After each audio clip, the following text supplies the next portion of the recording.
मोकळा श्वास देऊया, तिला मोकळा श्वास देऊया, तिला मोकळा श्वास देऊया।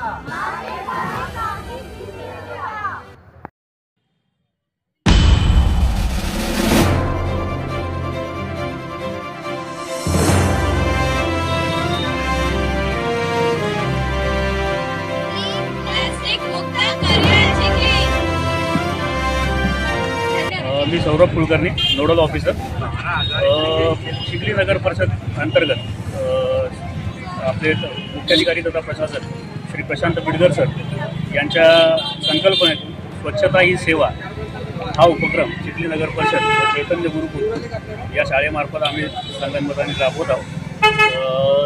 आज आम्ही चिखली शहरातील आठवडी बाजार परिसरात प्लास्टिक संबंधी जनजागृती करण्याचं एक छोटंसं पथनाट्य आयोजित केलं होतं। सामान्य जनतेला याच्यापासून काय संदेश आहे? सामान्य जनतेला हाच संदेश आहे की प्लास्टिक बंदी आहे, शासनातर्फे प्लास्टिक बंदी करण्यात आली आहे। ज्या कॅरीबॅगच्या थैल्या आपण वापरतो त्या न वापरता आपल्या कापडी पिशवी वापराव्यात आणि पर्यावरण संवर्धनाचा हात नाव निलम गवई। आज आम्ही तुम्हाला प्लास्टिक आणि हे कापडी पिशव्यांबद्दलची थोडी माहिती सांगणार आहे। प्लास्टिकच्या पिशव्या वापरल्याने जनावरे त्यांना खाऊन मरतात व प्लास्टिकमुळे नदी व नाले त्यांच्यात घाण होते आणि कापडी पिशव्या वापरल्याने आपण त्या फेकून पण देऊ शकतो, डिकंपोज पण करू शकतो आणि रिसायकल। नमस्कार, माझे नाव तेजस्विनी आणि आम्ही सर्व चैतन्य गुरुकुलचे विद्यार्थिनी व विद्यार्थी।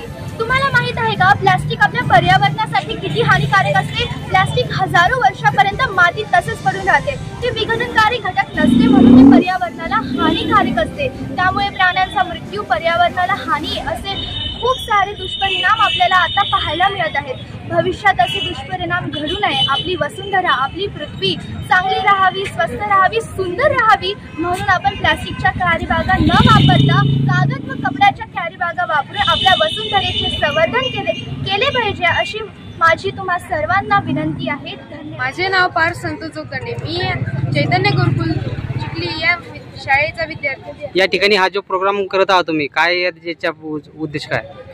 आमच्या या कार्यक्रमाचा उद्देश आहे की आपले चिखली शहरातील सर्व प्लास्टिक वापरण्याची सक्ती बंदी करावी व आपण कापडाची थैली वापरू शकतो। लोकांना काय संदेश देशील याच्यातून?